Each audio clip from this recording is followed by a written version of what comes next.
dégoûtante, je tapais à la machine sur la table à l'arrière, après m'être préparé une pinte de thé très noir sur le réchaud à gaz butane. Mon don de concentration ne me quitte jamais.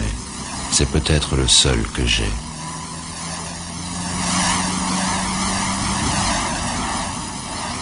The full name is John Anthony Burgess Wilson, and there's a very simple reason for adopting the middle names for writing. I was in the Colonial Civil Service in Malaya, and now Malaysia, I believe.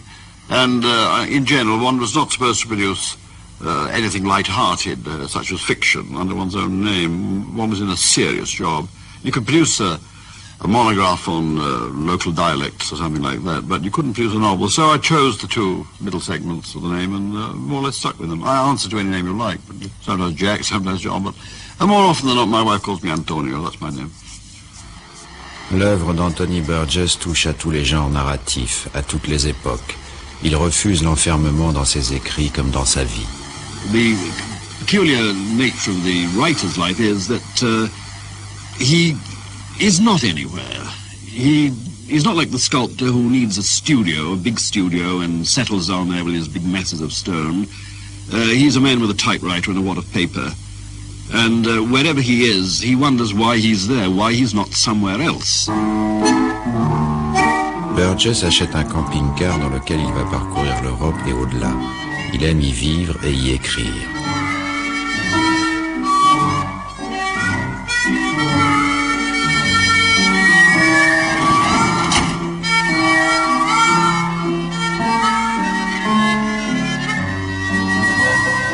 Anthony Burgess ne commence sa carrière d'écrivain qu'à l'âge de 38 ans. Il publiera une quarantaine de romans, dont Orange Mécanique et Les Puissances des Ténèbres.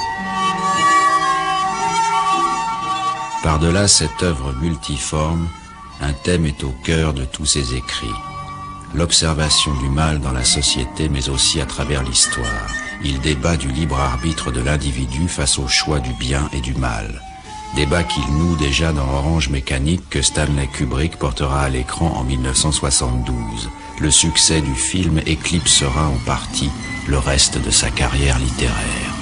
Anthony Burgess naît le 25 février 1917 à Manchester, ville industrielle et ouvrière du nord de l'Angleterre, dans une famille catholique irlandaise. Dans les années 80, il retourne pour la télévision britannique sur les traces de son enfance. You see, my mother, whom I never knew, had been a dancer and singer in the music hall. And my father was a pianist in the music hall and eventually a cinema pianist. I'm very proud of the fact that he played once for the 8 Lancashire lads, which included Charlie Chaplin and Stan Jefferson in those days. This was a great tradition which has disappeared. We're a little too sedate, mechanized.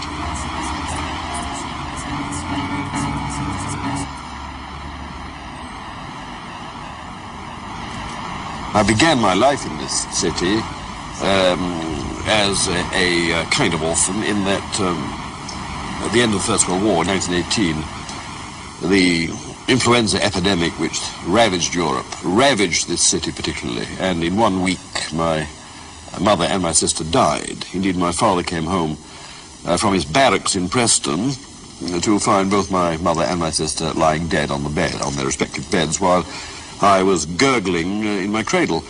I was obviously destined for something, God knows what, but for something. Le jeune Burgess, qui s'appelle alors John Wilson, a 5 ans quand son père Joe Wilson lui annonce en 1922 qu'il a une nouvelle mère. Son père va épouser Margaret Dwyer, tenancière du pub victorien le Golden Eagle. Burgess gardera le secret sur son enfant jusqu'en 1986 où il publie Pianiste.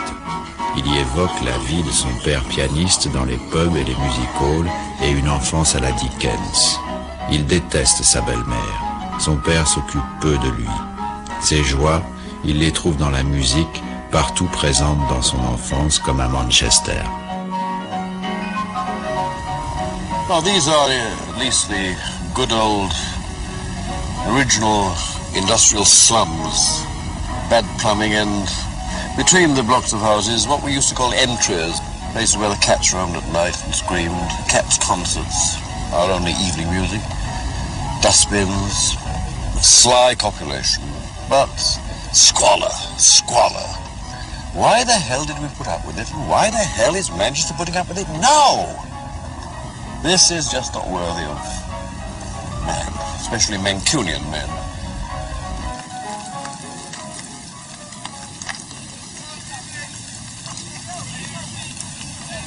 Le jeune Wilson fait toutes ses études secondaires chez les frères au collège catholique Saint-François-Xavier.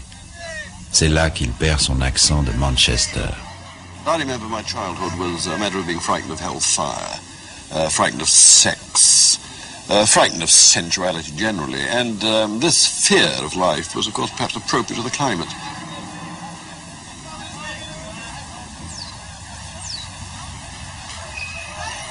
Il lit beaucoup, il est fasciné par Don Quichotte. Il rêve déjà de devenir compositeur. Malgré ses peurs, le jeune Wilson a déjà des aventures. The great thing was to get to heaven if you could. Of course, Manchester helped. The weather always helped. The hard work always helped. The lack of colour and gaiety always helped. Get this life over as quickly as you could and get through, if you could, possibly, with a pass degree. Mais l'événement qui le marque profondément, c'est la perte de sa foi catholique à l'âge de 16 ans. When an Anglican loses his faith, it's a smooth and sweet process, rather like the shedding of a skin. His church has as good as told him not to take its doctrines too seriously. But for a cradle Catholic to leave his church is like the wrenching of palpable bone and muscle. It's like the draining of the very contents of the skull. On pourrait dire que tous les romans de Anthony Burgess, tous les grands romans, explorent le problème du mal, et du bien et du mal.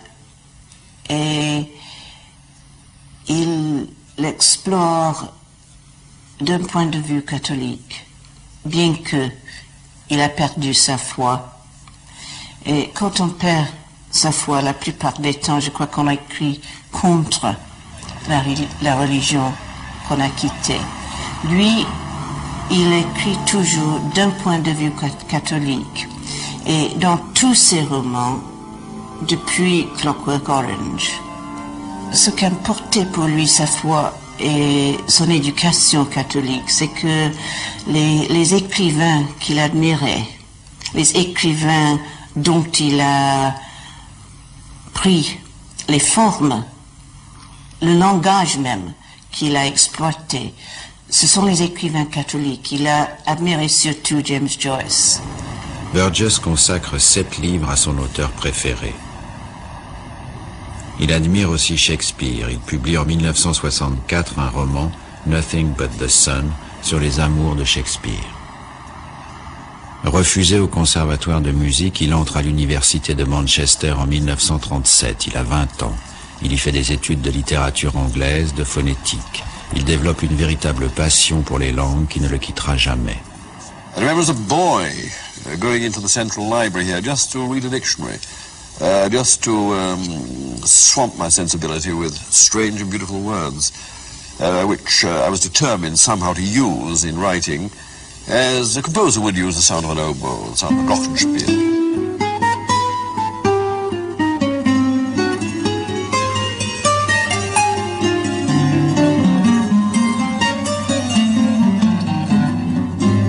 Burgess fait ses études, c'est la guerre d'Espagne. L'université compte de nombreux étudiants communistes. Burgess n'est pas marxiste et refusera toujours de s'engager politiquement.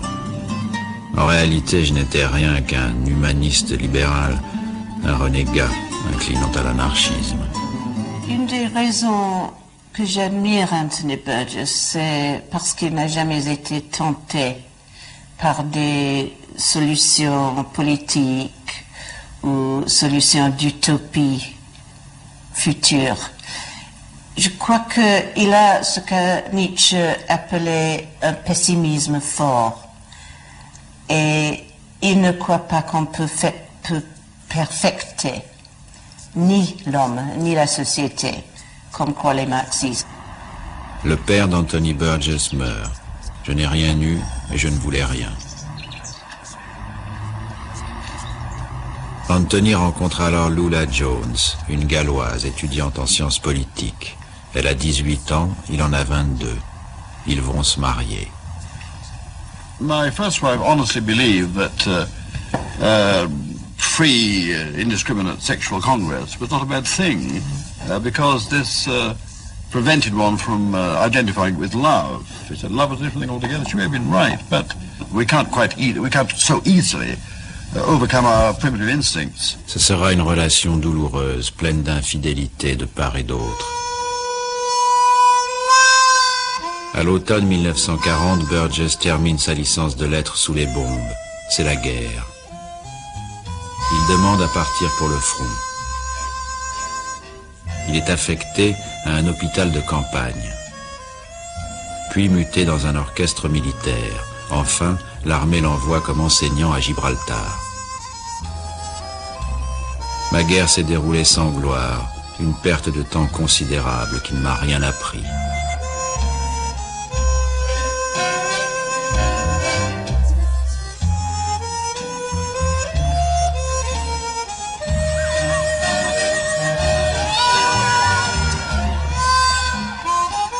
Lorsqu'Anthony Burgess retourne à la vie civile en 1946, il trouve, après bien des difficultés, un poste d'enseignant dans le comté d'Oxford à la Grammar School de Banbury.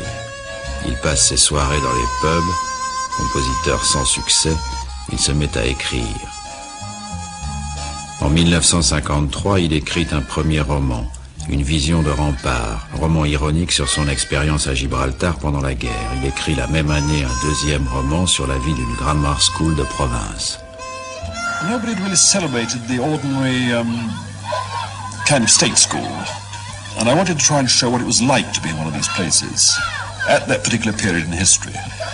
It was a period of cynicism for a lot of us. We were doing the job because we had to do the job, but we were cynical about it. Burgess étouffe dans le lieu où il vit. Un soir où il a trop bu, il pose sa candidature pour un poste d'enseignant dans les colonies britanniques. À sa grande surprise, on le convoque.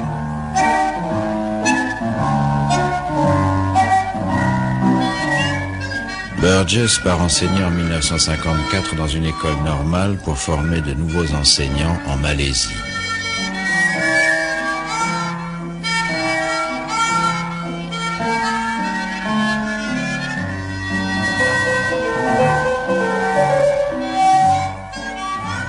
I was appointed to teach English at the Malayan Teachers Training College in Kootabarra in Kelantan.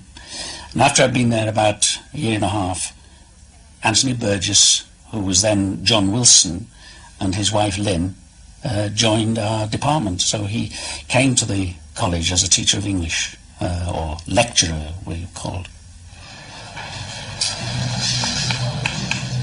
Gal. If. How do you say it? Again? He was not a popular member of the staff. He did not join in the usual social activities, but it was a very cliquish place, and we were not in his clique and he wasn't in ours. But he didn't take any pains himself, nor did his wife, to endear himself to his new colleagues. He and Lynn pretty well established their own social circle in the town of Kootabarra, which was about 7 miles away. So we had the impression of John Wilson and his wife was that they were both rather scandalous characters who got drunk and did outrageous things.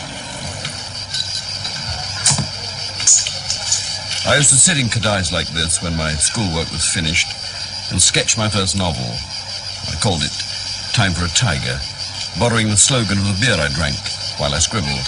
The first manuscript that I believe set him on the road to being a writer was the one for Time for a Tiger. Now, it so happened that we were at the post office in this tiny northeastern town, Kootabarra, and John Wilson came out saying, "I've just posted my first manuscript."